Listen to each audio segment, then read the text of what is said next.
Bonsoir Joël Pfeiffer. Bonsoir Michel Dourdre. Alors je suis ravi de faire ma première interview. Tu sais que j'ai lancé ma chaîne YouTube il n'y a pas très longtemps, cette semaine. Bah, écoute, superbe. Et donc je suis ravi de vous accueillir pour ma première interview. Et j'interroge une personnalité, quand même il faut le dire. Ah bon? Bien, oui. Voilà, qui est atypique dans le monde de la spiritualité parce qu'on côtoie beaucoup de monde. Et c'est vrai que parfois c'est un milieu qui est aseptisé, on peut le dire, où il y a des versions lisses, etc.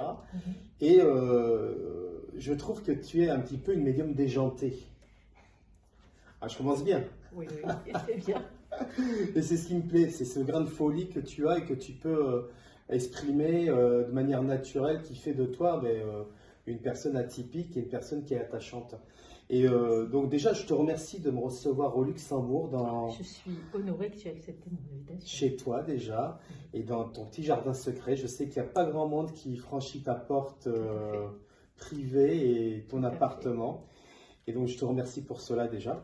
Et je voulais aussi te dire que je suis surpris de te découvrir tous les jours depuis que je suis là. Et j'apprends à te connaître, même si nous nous sommes connus il y a 2 ans et demi à peu près à un fameux festival dans le nord de la France. Mais nous avons surtout appris à nous connaître à Arthur Findlay College à Londres l'an dernier. C'est vrai. C'était à peu près la même période déjà. Je pense, oui, que c'était exactement la même période. Si j'en Et, crois Facebook. Et c'est vrai que nous partagions nos repas ensemble, nous étions dans la même classe avec le même niveau de médiumnité. Et ce que j'aimerais surtout que tu puisses exprimer ce soir, c'est faire quelque chose un petit peu atypique, c'est-à-dire aujourd'hui, est-ce que tu peux me dire en quelques mots quelle est la vraie Joël Pfeiffer, celle que les personnes ne connaissent pas?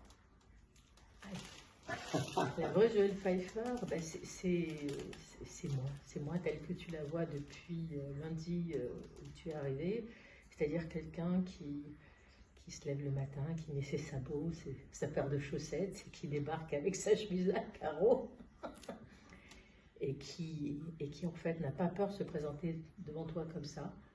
Tout naturel. Parce que je suis quelqu'un de très naturel. Je passe bien souvent pour quelqu'un de peu... Mais pas du tout. Pas du tout. C'est parce que je suis timide et que je reste à ma place. Des fois, mais là, tu es dans mon univers à moi. Oui, je suis dans ton domaine, dans ta sphère privée, et c'est vrai que... Puis dans mon décor aussi. Chaque appartement que j'ai eu, chaque lieu où j'ai vécu, la décoration est un peu spéciale, atypique, et c'est mon monde à moi. Donc, tu es dans ma cour de récréation là. Ouais.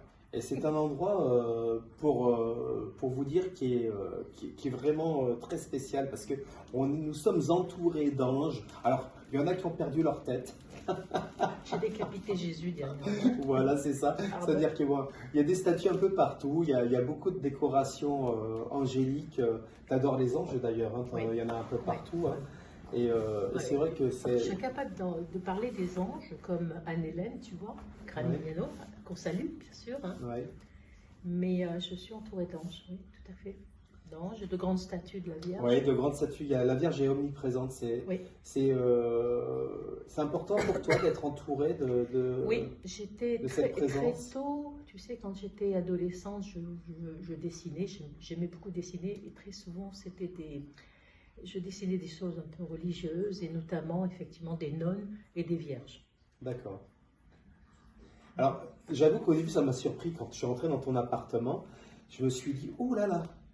Bon, j'aurais pas voulu faire le ménage chez toi, ça c'est sûr, ni la poussière. Je t'ai montré où était le petit plumeau d'ailleurs.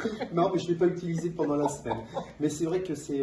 mais par contre, c'est un endroit où on se sent bien, où il y a une sérénité, il y a vraiment une quiétude et où on peut bien se reposer et travailler aussi. On entend, malgré que nous soyons au centre-ville, hyper-centre, nous n'entendons rien du tout. Exactement. Donc ça, c'est quand même assez... C'est important, c'est important. Voilà. C'est important le silence, tu sais. J'ai besoin de ça pour être en communication aussi avec les envolés. Mon mari, lui, travaille beaucoup aussi, il lit beaucoup, il écrit. Donc, on est relativement dans le calme, mais ça n'empêche pas que des moments, L'autre matin, il est allé faire des courses et moi, je faisais le ménage. J'ai mis de la musique à fond et puis je passais l'aspirateur. Ah, ça, c'est la Joël Schaeffer aussi du Voilà. quotidien. Exactement, Alors, qui met son casque sur là et qui danse. tu n'as pas été épargné par la vie, Joël, hein. Tu as perdu ta fille Rachel et tu as été malade jusqu'à contracter un cancer du sein. Oui. J'ai fait un AVC aussi après. Tu as fait un AVC. Et ce qui me surprend, malgré toutes les épreuves, c'est que tu t'excuses toujours d'être là. Et à chaque fois que tu rentres en salle, ben, tu présentes des excuses si tu n'es pas à la hauteur ou si tu... Alors que bon, tu n'as pas à t'excuser de rien finalement. Et donc c'est vrai que cette vie a été un petit peu un combat, on peut le dire, qui a marqué votre famille, qui a marqué ton mari, qui a marqué les enfants, Margot et Victor. Et je voulais te demander si aujourd'hui tu pouvais nous dire ce que ces épreuves t'avaient permis de comprendre de la vie. Est-ce que tu aurais un message à faire par rapport à ça, à donner par rapport à tout ce que tu as vécu? Puisque quand on traverse des tumultes comme ceux que tu as traversés, j'imagine que ça n'a pas dû être facile tous les jours. Non, ça n'a pas été facile tous les jours. Je crois que ceux qui ont lu mon livre savent très bien que je suis née d'une façon prématurée, mais je crois que je suis née avant que ma mère me tue, parce qu'elle ne me voulait pas. Tu vois, c'est comme Oui, ta quand maman je suis... voulait surtout des garçons, c'est ça? Non, elle me voulait surtout pas moi, parce que je corresponds, si tu veux, j'arrive au moment où effectivement sa mère décède et son père aussi, elle les enterre tous les deux le même jour. Donc, mais ce que je veux dire, c'est que les épreuves qu'on a traversées et que ma famille et moi avons traversées ensemble, parce qu'on les a traversées ensemble, même si on était géographiquement éloignés, je veux dire, je pense toujours qu'effectivement, lors de mes consultations, il y a toujours pire. Il y a toujours pire, franchement, que moi. Et je dis que sur la balance, si tu veux, il n'y a pas vraiment plus de chagrin ou d'épreuve. Il y a simplement cette volonté de vouloir Tu sais, je me rappellerai toute ma vie, quand Rachel est partie, j'ai mis de longues semaines avant de sortir, puisque je suis restée endormie pendant quelques jours sans boire ni manger.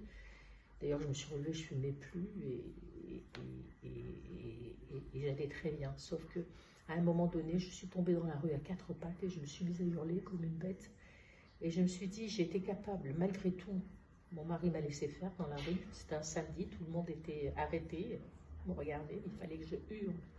Il fallait que tu puisses sortir toute ta souffrance et ta colère aussi. Comme je dis souvent en consultation, hurlez-la, avortez-la, accouchez-la, faites ce que vous pouvez, mais faites-le.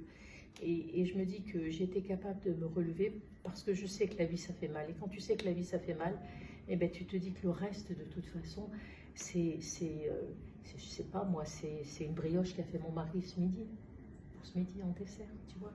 Le reste, tu sais, tu perds un enfant, tu as un cancer du sein, tu as un AVC, tu te dis, bon, c'est bon, là, ça va...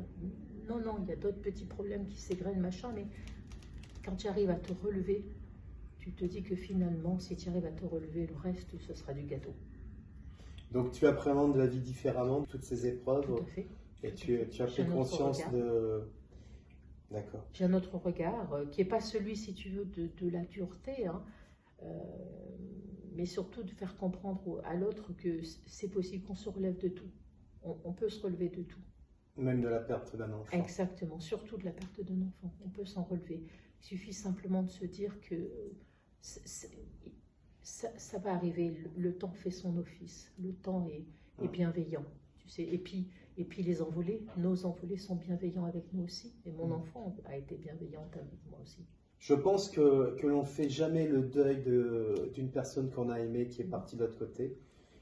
J'aime pas le mot deuil, hein, pour tout te dire, Joël. Je trouve que c'est galvaudé et les personnes disent il faut faire son deuil, mais on ne fait jamais le deuil de quelqu'un qu'on a aimé qui est parti de l'autre côté. Je pense tout simplement qu'on apprend du mieux que l'on peut à vivre avec l'absence, différemment. L'irremplaçable. Avec l'irremplaçable. Ouais. Et on prend perpète, c'est sûr. Ouais.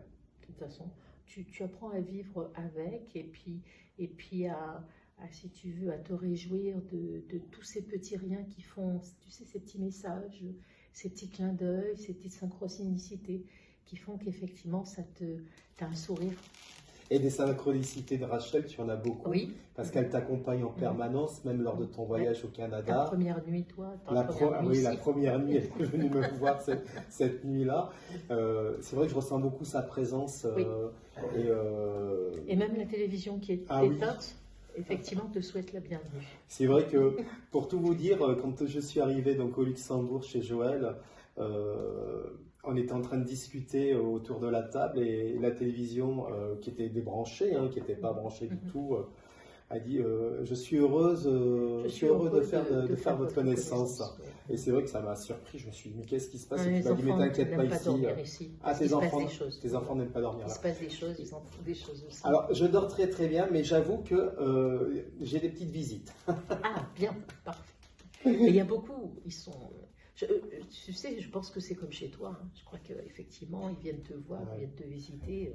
Bah, je pense qu'ils sont en joie aussi qu'on puisse se réunir, qu'on puisse échanger et qu'on puisse parler d'eux aussi avec gaieté et avec joie. Tout à fait. Mais Parce que c'est une expérience intéressante, si tu veux, de se dire qu'on est deux médiums et qu'on vient de passer une semaine ensemble à échanger.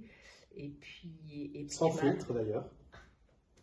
Et tu m'as appris des choses aussi. Et je trouve que c'est vraiment... c'est rare parce que dans ce milieu-là, on ne partage pas. Disons que c'est un peu du chacun pour soi, Dieu pour tous. Dieu, je pense qu'ils n'en ont aucune idée de Dieu. Mais bon, l'essentiel, c'est d'être surtout de pouvoir échanger sans faux semblant, sans filtre et être vraiment qui on est. Et c'est vrai que depuis que je suis, ça fait une semaine maintenant que je suis chez toi pratiquement, je me suis incrusté avant de partir à Londres ensemble, puisqu'on part à Londres demain. Oui, on va à Arthur Findlay College. On va à Arthur Findlay, on va renouveler l'expérience à Arthur Findlay, qui est une expérience intéressante pour les médiums, même si au début je ne pensais pas que la médiumnité puisse s'apprendre entre guillemets. C'est des techniques, des outils. Oui, exactement, je trouve que c'est très intéressant. On n'apprend pas la médiumnité, on est médium, mais on apprend à utiliser d'autres outils, tu vois, et puis de se laisser porter par quelque chose d'encore plus affiné, tu vois, parce que dès que tu rentres à Arthur Findlay College, il y a quelque chose qui se passe. Ah oui, mais il y a un égrégore déjà. C'est pas la même énergie. L'énergie, oui. Exactement. Pour en revenir un petit peu à toutes ces épreuves que tu as passées, penses-tu qu'il faille passer ce genre d'épreuves justement et de difficultés pour appréhender cette dimension invisible qui est aujourd'hui la tienne? Ou est-ce que tu penses, parce que bon, c'est vrai qu'il y a des parcours qui sont quand même atypiques et souvent on voit que certains médiums, et nous sommes nombreux en fin de compte à avoir avoir des traversées terribles, des nuits de l'âme, ou de la perte, ou aussi de la dépression, ou des difficultés d'abandon. Ouais, l'abus, le malébance, la maltraitance, enfin tout quoi. Donc penses-tu qu'il faille vraiment avoir toutes ces difficultés, ou est-ce que justement ça fait partie de ce cheminement de compréhension de ce qu'est la vie pour pouvoir entretenir une relation particulière avec le monde invisible? Déjà, je pense que dans mon livre j'ai écrit une petite phrase qui dit exactement que la vie c'est une cour de récréation où les épreuves ou ce qu'on apprend c'est très dur. Voilà, de toute façon en général, la vie ça fait mal. Mais pour le peu que je sache, quand j'ai un regard sur certains médiums, ils ont tous passé, si tu veux, une nuit noire de l'âme, ce que vous appelez la nuit noire, et des difficultés effectivement. Mais pour les plus heureux, ils sont nés comme ça, et puis... Oui, parce qu'il y a aussi des médiums qui n'ont pas d'épreuves majeures dans leur vie et qui sont d'excellents médiums. Mais en général, quand même, je ne sais pas si tu l'as... Oui, je pense que les chemins sont un peu chaotiques au niveau des médiums. Il y en a certains, c'est plus que chaotique quand même. Hein. Ouais. Oui, c'est du rodéo quand même. Hein. Peut-être aussi le fait de toucher le fond, de pouvoir renaître, de pouvoir changer la vibration énergétique. Ouais. Parce que c'est quand même dans ces moments-là, quand on a des épreuves à traverser, que notre hypersensibilité est à fleur de peau. Oui. Et peut-être que nous sommes peut-être plus à ce moment-là à l'écoute de nos sens et de notre âme. Probablement. En tout cas, moi, c'est ce chemin que j'ai dû emprunter, très tôt d'ailleurs, et que j'emprunte encore tous les jours, mais là avec plaisir, tu vois. Et je me dis que quelles que soient les épreuves qui me sont... Enfin, si on part du principe que tout est écrit, je ne le pense pas, mais bon. Quel que soit ce qui m'attend, de toute façon, ça ne peut pas être pire. Ça ne peut pas être pire. Donc, je fais confiance. Ok. Si tu avais un message à transmettre, à donner justement aux parents endeuillés qui n'arrivent pas à surmonter cette épreuve, quel serait ce message? Surtout de ne pas s'interdire de pleurer, d'exprimer leurs sentiments, même si c'est de la colère, et de surtout ne pas faire leur deuil, de ne pas écouter tout ce qu'on leur dit avec les épreuves, les 7 phases du deuil. C'est ce que je dis dans mon livre, je les emmerde, je les ai emmerdés très tôt, ces 7 phases. Parce que je n'y arrivais pas. Donc de vivre pleinement de ce que tu vis et sans... Pas le vivre pleinement, parce que ça sous-entendrait qu'effectivement, il y a une béatitude, mais se dire, laissez faire, laissez-vous faire. Accueillez, si tu veux, quand tu... Des fois, tu sais, je sortais, je croisais quelqu'un qui avait le même parfum que Rachel, et c'était comme une bouffée, et puis je me mettais à pleurer dans la rue, tu vois. De pas essayer de retenir ça, de se ficher de ce que les autres peuvent penser. Moi, je voyais mes copines qui changeaient de trottoir. Parce que si tu veux, la tristesse d'une mère, ça, il faut surtout pas... après, c'est moi qui les évitais parce que je n'avais pas du tout envie d'entendre ces phrases. Mais quand est-ce que tu feras ton deuil? Il faut que tu fasses ton deuil, machin. Donc de vivre et d'accepter toute émotion. Non, de ne pas se laisser prendre cette période-là, toute cette période-là. Elle est difficile, je sais, mais elle est nécessaire, franchement. De ne pas se laisser voler, parce que cette société nous demande d'aller bien tout de suite. Tu vois? De prendre le temps nécessaire. Tout le temps qu'il faut. Le temps nécessaire, le recul nécessaire, et d'être dans l'acceptation, de pouvoir être en colère, de pouvoir pleurer. Apprendre à respirer avec une autre respiration, celle du manque, celle de l'irremplaçable, et de dire que tous les jours, c'est un défi. Et ce défi-là, il faut que tu le relèves. Donc d'accepter et de ne pas se le faire voler par cette société ou ces amis, ou ces faux amis, exactement, qui veulent vous faire rentrer dans un moule.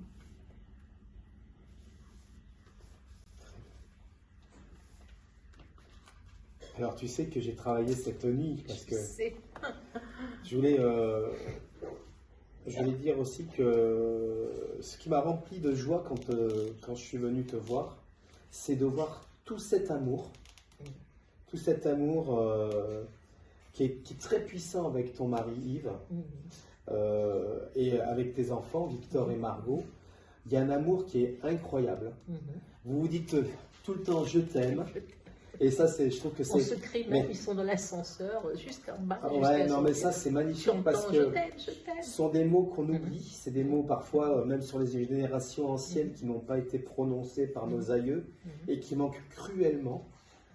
Et donc, de vous voir constamment durant la journée dire je t'aime, s'attraper, se câliner comme tu as fait tout à l'heure avec ton fils Victor, c'est vraiment attachant. Et puis ça mesure finalement la relation du cœur. Ce lien que vous avez qui est indéfectible. Et tu as connu donc Yves à 21 ans. Oui. 21 ans. Oui. Et malgré tout ce que vous avez vécu, cet amour et le respect que vous portez reste et est intact. Oui. Et c'est ça qui est beau. Oui. C'est-à-dire que de voir que malgré tout ce que vous avez traversé, l'amour est plus fort que tout finalement. Toujours. Même si je suppose que ça n'a pas été facile. C'est ton dada, l'amour, ça. Oui. Tu sais que c'est possible. Mais je trouve surtout bien de pouvoir l'exprimer de son vivant. Ah oui, plutôt que... Oui, moi j'ai besoin de dire, même mes petites filles, elles rentrent dans l'ascenseur et jusqu'en bas, j'entends je t'aime, et moi je hurle je t'aime, je t'aime.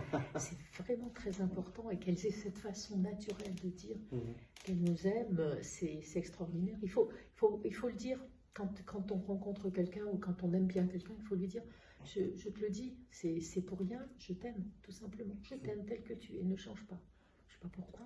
Et c'est vrai que c'est important parce que toi comme moi, on le sait très très bien, comme nous sommes en contact avec nos chers envolés qui viennent et qui expriment parfois le fait qu'ils n'aient pas pu dire qu'ils aimaient Exactement. C'est leur dommage. fils, leur enfant, C'est dommage de le dire. ou les membres de leur famille. On voit qu'ils partent de l'autre côté un petit peu avec ce regret ou avec cette sensation d'avoir loupé quelque chose. Exactement. De quelque chose de pas exprimé. Et c'est vrai que je dis souvent, et je pense que je l'ai écrit dans un de mes livres, que si tu veux, quand viendra les derniers moments où mon dernier souffle, il y a une certitude que j'aurai, une incertitude sur cette vie que j'ai vécue, c'est dire pourquoi, comment, mais une certitude vraiment, c'est d'avoir été aimé par ma famille, mes enfants, Et d'avoir mes aimé, petits-enfants, et d'avoir toi aimé. et d'avoir transmis, Ouais. si tu veux, cette façon d'être, voilà, de dire, voilà, vous êtes ma rue du bonheur, je vous le dis. Ouais. Ça m'a beaucoup marqué. Tu as vu les petites hier? Voilà, c'était impressionnant. Mm. Et je tenais à te le dire parce que même si je ne l'exprime pas beaucoup, j'observe beaucoup, Ah oui. je regarde beaucoup, Mhm. je lis beaucoup aussi. Mhm. Et j'ai découvert vraiment un état chez toi, dans ta maison même, un équilibre, tu vois, une sérénité, une sensibilité. Que je Alors protège, Alors que tu peux, ouais, exactement, tu peux être totalement abrupte quand on te voit au premier abord, dérangeante, je vais Oui. dire. Beaucoup de personnes, et j'ai fait partie aussi de ces personnes. Quand je t'ai vu la première fois, je me suis dit, mais qui est cette femme? Ouais, exactement, je me suis dit, mais pour qui se prend-elle? Alors que même pouvoir être désagréable, alors que j'ai... Est-ce que tu peux m'en dire plus? Parce que je suis pas à l'aise. Voilà. Je suis pas à l'aise. Je suis pas à l'aise. Donc j'ai la foule déjà. Je suis phobique des chiens. Je suis phobique de la foule aussi. J'ai toujours l'impression qu'il y a un truc derrière moi. Mais c'est vrai que je suis pas du tout à l'aise. Je me sens pas à ma place. Je sais pas si s'il faut que je sois là ou pas. Et puis si tu veux, même si j'ai des informations sur les personnes que je croise, hein, je me rappelle. La première fois qu'on s'est rencontrés, c'est à Grigny, je crois. Et effectivement, j'avais plein d'informations, parce que tu sais très bien que si on capte des informations sur les envolés, on capte sur les vivants aussi. Et ça fait peur, tout ça. Ça fait peur parce que de toute façon, tu vois déjà que tu es jugé, rien que le regard.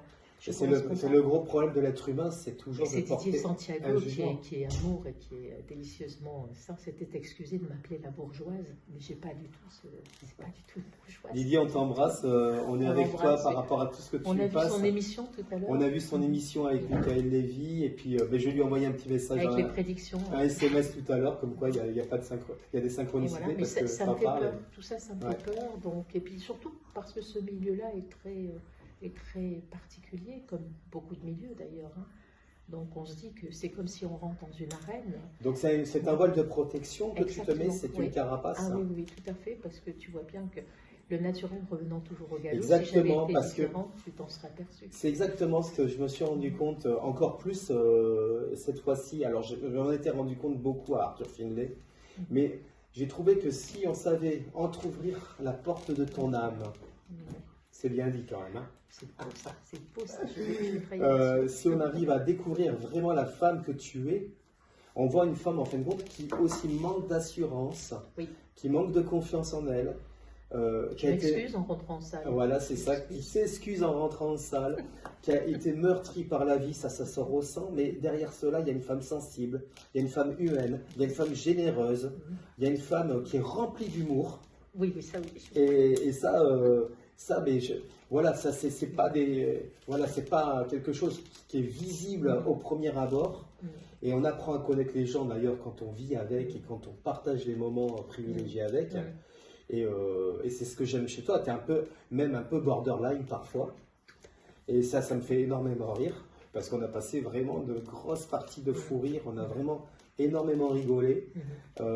Et donc, je voulais vraiment, à travers cette interview aussi, que les personnes puissent te voir autrement que derrière un masque ou une façade. Parce que tu es quelqu'un qui est d'une extrême gentillesse, quelqu'un qui accueille les bras ouverts, qui se demande même pourquoi on l'aide, parce qu'elle n'est pas habituée à ce qu'on l'aide. Et donc, c'est aussi une belle surprise. Ce que je veux te dire, ça confirme ce que j'avais vu déjà Arthur Findlay de toi, mais avec puissance 10 000. Voilà. Bah oui, puisque là, tu es dans mon univers. Alors, ça fait pratiquement maintenant 5 ans que ta médiumnité a fait un boom énorme et qui a pris, vraiment cette médiumnité a pris le dessus même sur ta vie quotidienne. Peux-tu nous dire, si je prends rendez-vous avec toi, comment cela va se passer? Alors déjà, que faut-il que je fasse pour prendre rendez-vous avec toi? Eh bien, il faut aller sur mon site, sur Google, sur mon site, Joël Pfeiffer Medium. Et là, tu vas sur l'agenda et l'agenda, tu vas choisir ton jour de rendez-vous, ton heure de rendez-vous et tu vas faire les formalités, tout simplement. Donc, et c'est la personne qui t'appelle, c'est ça, hein? C'est la personne, le jour de votre rendez-vous, c'est vous qui m'appelez. Et si vous ne m'appelez pas, je vais vous envoyer un petit texto. Mais il se peut aussi, très souvent, je vous envoie un petit texto quelques jours avant pour vous demander si vous n'avez pas une disponibilité. D'accord. Ta spécialité, c'est quand même le contact avec, comme tu les appelles, tes envolés. Oui, envolés, le nom que tu leur donnes, c'est tes chers envolés. Mes chers envolés. Tu l'utilises souvent. Est-ce que tu peux nous dire en quelques mots, ta manière de canaliser, comment ça se passe quand tu es en connexion avec ces envolés? Comment ça se matérialise concrètement? Est-ce que c'est de la clairaudience? Est-ce que c'est de la clairvoyance? Est-ce que c'est un mélange de tout ça? Comment tu perçois un petit peu les informations que ces envolés te donnent? Au départ, je ne sais pas, je ne sais pas par quel outil je vais passer. Je me laisse faire de toute façon, mais ça peut très bien être sur une expression que cet envolé avait là. Je me rappelle une fois, dans une communication avec une dame, une grand-mère, j'ai entendu, ils sont fous dans cette famille, ils sont fous. Et effectivement, la personne que j'avais au téléphone me dit, mais elle répétait tout le temps ça, ils sont fous dans cette famille, ils sont fous. Donc ça peut être une expression, ça peut être un lieu, on m'amène sur un lieu, ça peut être le lieu où ils sont décédés aussi, ça peut être leur chambre à coucher chez eux. D'accord, donc tu as une vision 3D du lieu, c'est comme, tu es en fin de compte, le Stéphane Plaza de l'immobilier invisible, c'est ça? C'est assez intéressant en détail, effectivement. Mais c'est pas toujours comme ça, je te dis, je prends ce que je vois et ce qu'on me dit. C'est pas vraiment tout le temps la même chose. Et ça dépend aussi de la personnalité de l'envolé, tu vois ce que je veux te dire. Il y a des envolés qui sont plus aventureux, comme je veux dire, qui vont m'amener dans des endroits, qui vont m'amener par exemple avoir un vélo sur lequel effectivement ils ont une jeune fille derrière, à l'arrière, et un pont. Et en fait, pour m'amener là, pour qu'en fait la consultante très émue me dise, mon grand-père a demandé ma grand-mère sur ce pont-là. D'accord. C'est beaucoup de métaphores aussi? Il y a des métaphores aussi. Des fois, je me dis, c'est comme Jésus, tu sais, parler en métaphore aussi. Je ne suis pas Jésus, hein. Mais c'est des métaphores aussi. Mais il ne faut pas aller le chercher trop loin. Quand on commence à aller le chercher vraiment, on devient mentaliste. Donc, il faut s'arrêter. Tu le sais bien, hein. Oui. Soit on a vraiment le premier jet, voilà. Toujours le premier jet, toujours le premier jet. Je suis interpellée par le premier jet. Mais c'est ou soit des lieux, soit c'est des phrases, ou soit je les vois, ou soit ils me font vivre leurs derniers instants. Très souvent, de toute façon, ils vont me montrer comment ils sont. Souvent, ils montrent ça. Hein. Ouais. C'est vrai que la première chose dont ils aiment à parler, même si parfois ils n'aiment pas en parler, ils nous expliquent de quoi ils sont partis. Exactement. Ce sont des preuves quand même de survivance importantes. Tout à fait. Et ça fait mal, hein. Des fois, ça fait mal. Hein. Ça fait mal. Et ça se matérialise dans ton corps au niveau de la clairsentience. Est-ce que tu es oppressé quand c'est quelqu'un qui est parti de la poitrine, ou comment J'ai du mal à respirer, mais je sens que la respiration, elle vient de... Enfin, quand c'est un pendu, je sais que là, j'arrive absolument pas. Quand ils avaient une problématique au niveau de la gorge, là, effectivement, là, j'ai du mal, ou des fois, je perds ma voix. Pendant 2-3 secondes, j'ai plus de voix. Donc, c'est toujours pratiquement des manifestations physiques, ça c'est sûr et certain. Des fois, je me dis, vous pourriez passer par un autre chemin. Mais elles sont passagères. Oui, oui, c'est vraiment. Ça ne dure pas, vraiment, c'est juste non. pour te faire comprendre Oui, que... c'est juste pour histoire de dire, t'as pas encore compris là, tu comprends pas ce que je te dis, quoi. Voilà. Mais sinon, c'est magnifique, tu sais. Moi, par exemple, quand ça va être là, dans les jours qui viennent, là, un anniversaire ou un anniversaire, ils sont avec un bouquet de fleurs, ils arrivent avec un bouquet de fleurs, tu vois. Ils ont des moyens, mais Et tu m'avais dit même à un moment donné un gâteau, une bougie. Oui, voilà, c'est ça que j'ai dit. Pourquoi il souffle une bougie? Ben, c'est demain son anniversaire. D'accord, donc il t'exprime avec ça. Voilà, exactement. C'est pas très souvent, je dis aux gens, c'est vrai que les gens, ils attendent une phrase avec un sujet, un complément d'objet direct, le verbe, le machin. Et non, c'est du rébus. Exactement. Ce sont des codes. Tu vois, c'est des trucs. Et puis, soit c'est des métaphores, soit c'est des visuels, soit des fois c'est un parfum aussi. Tu vois, je dis, mais attends, c'est un parfum de rose, je crois que c'est rose. Un prénom, ben, elle s'appelait Rose ou Marguerite, tu vois ce que je veux te dire? Oui. Voilà, c'est. J'avais eu comme ça une défunte oui. qui était venue avec un bouquet de marguerite et elle me montrait un bouquet de marguerite. Et je disais justement à la consultante, je ne comprends pas, elle me tend un bouquet de marguerite et son prénom c'était Marguerite. Voilà. Alors qu'on préférerait qu'ils nous disent bonjour, je m'appelle Marguerite, mais c'est pas comme ça que ça se passe. Ou alors des fois c'est une fleur.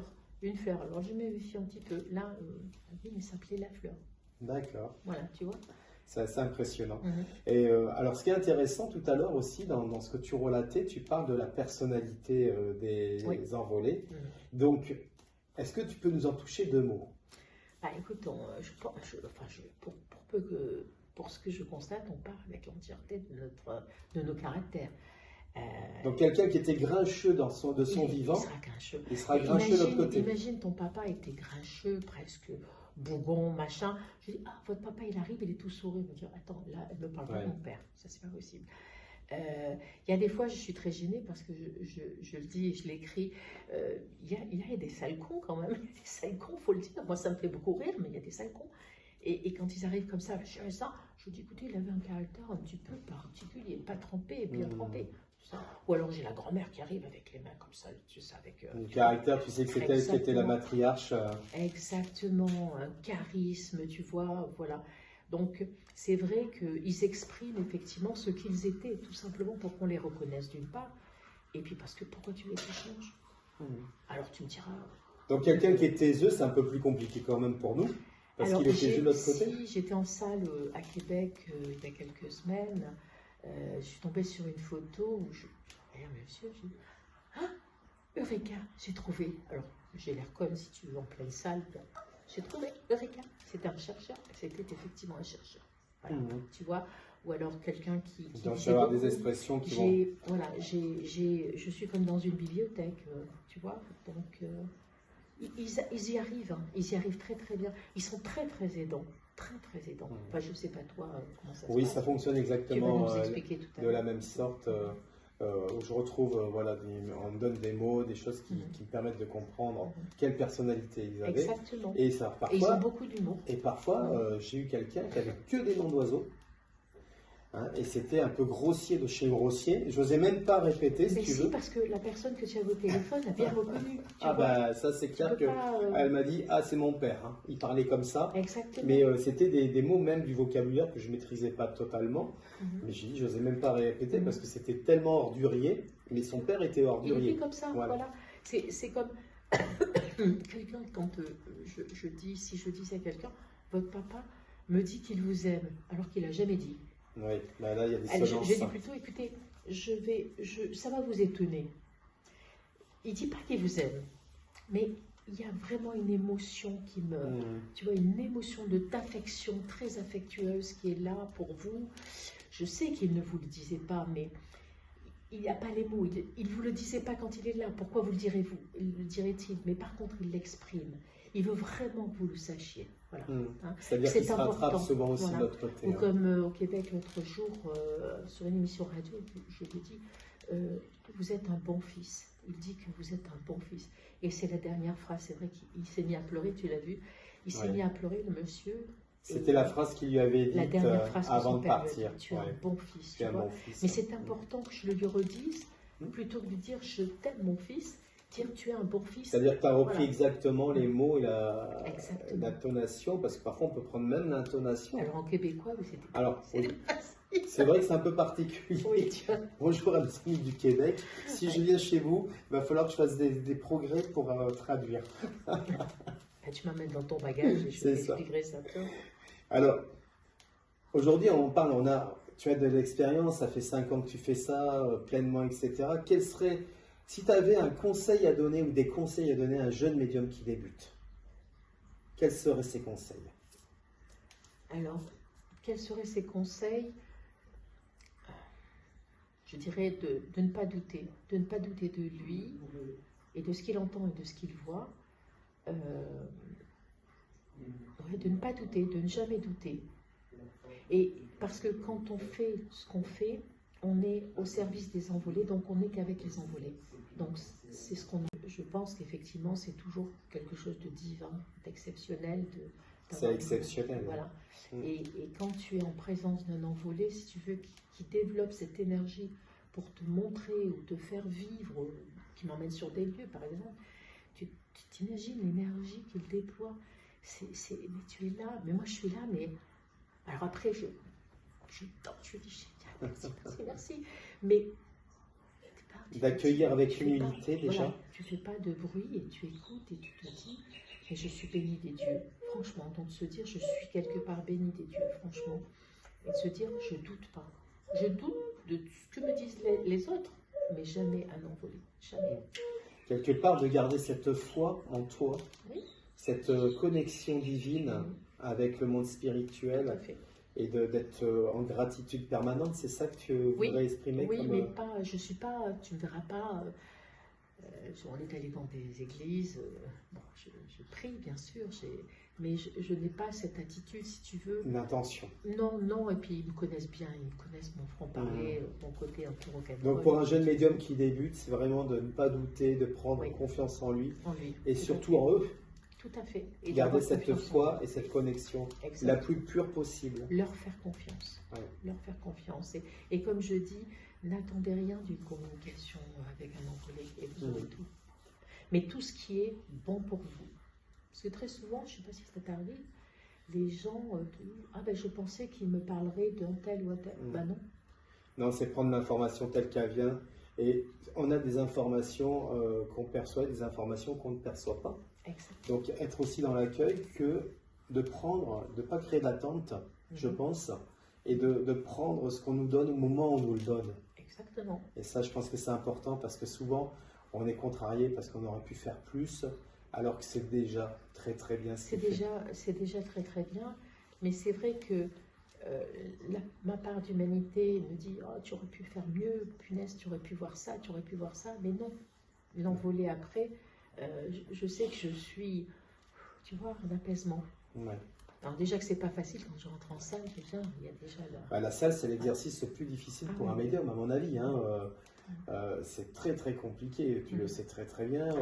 Je t'ai vu t'isoler avant une salle, te mettre un manteau sur la tête, te cacher, non mais je l'ai vu ça, hein, te cacher vraiment de tout ce qui t'entoure pour t'isoler pleinement. Exactement. Et que tu ne sois pas perturbé dans ta concentration. Et puis se dire, bon, non seulement on a 200 pères Dieu ou 100 pères Dieu par appeler sur soi, voire parfois même plus, et en même temps on est en connexion avec le monde spirituel. Pour moi, c'est un exercice le plus difficile. C'est l'exercice le plus difficile, mais je trouve aussi que c'est bien ce que tu fais, parce que, ou ce que j'ai eu fait aussi de passer en salle, parce que ça nous montre une autre approche et on sort aussi de notre zone de confort. Tout à fait. Et on va à la rencontre surtout des gens pour leur donner des messages d'espoir. C'est important, tu sais, moi j'ai été, après l'envol de Rachel, j'ai été dans 2-3 associations et j'ai posé bien évidemment la photo de Rachel sur la table et jamais il n'y a eu aucun message, mais je connais cette douleur-là, si tu veux, l'espérance, tu arrives avec beaucoup d'espérance et puis tu ressors, tu n'as rien. Donc c'est pour ça aussi que chaque fois que je me fais avoir, je repars avec les photos que je n'ai pas interprétées, donc je me retrouve avec. Ouais. Mais je le fais. On ne peut pas délivrer des messages à tout le monde, on le conçoit, ça nous demande beaucoup d'énergie. Je ne sais pas pour toi, mais pour ma part, moi, 1 heure, c'est le grand maximum, 1h15. Tu en fais combien? Tu arrives à passer combien d'envolées? Enfin, passer, c'est pas alors, par deux. Je vais te dire, à la rigueur, c'est pas important. Parce qu'il peut y avoir des messages d'un envolé qui vont avoir une résonance, vraiment massive sur le reste du groupe, le reste de l'assemblée, parce qu'il y a quand même des messages qui sont communs, si tu veux, et Pour la qui parlent, multitude, ouais, c'est ça? qui parlent à plusieurs. Et c'est vrai que souvent, les médiums, c'est ah, t'en as passé combien? Oh, elle en a passé que 8, etc. Je préfère la qualité à la quantité, Oui. déjà. Le qualitatif. Le qualitatif, et je vais dire quelque chose, et tu fais très très bien, et tu es dans cette comment dire, move, Oui. c'est-à-dire que nous, ce qu'on veut, c'est des précisions. Oui. Si c'est pour dire, il ne souffre plus, il a retrouvé ses parents, ben oui, puisque tu as une photo de quelqu'un qui a 80 ans, donc forcément, tu te doutes par déduction que ses parents sont passés de l'autre Sauf côté. que ce qui est intéressant, c'est ce qu'on nous interdit de faire à Arthur fait des collèges, c'est-à-dire que quand tu te retrouves en salle ou dans une consultation, où tu as le grand-père, la grand-mère, l'arrière-grand-mère qui règle les trucs avec des détails que tu connais toi aussi, que tu es capable de dire. Et là, c'est un festival. Moi, la dernière consultation que j'ai faite, Oui, oui. C'est pour ça qu'il n'y a pas de règle. Et il peut y avoir aussi des consultations où tu as du mal à avoir l'esprit, le défunt, l'envolé, ou même, il faut le dire, des consultations où on ne les a pas. Moi, ça m'est il ne peut pas arrivé. venir. Il peut pas. Moi, je touche du bois, ça n'est jamais arrivé. Moi, ça m'est arrivé.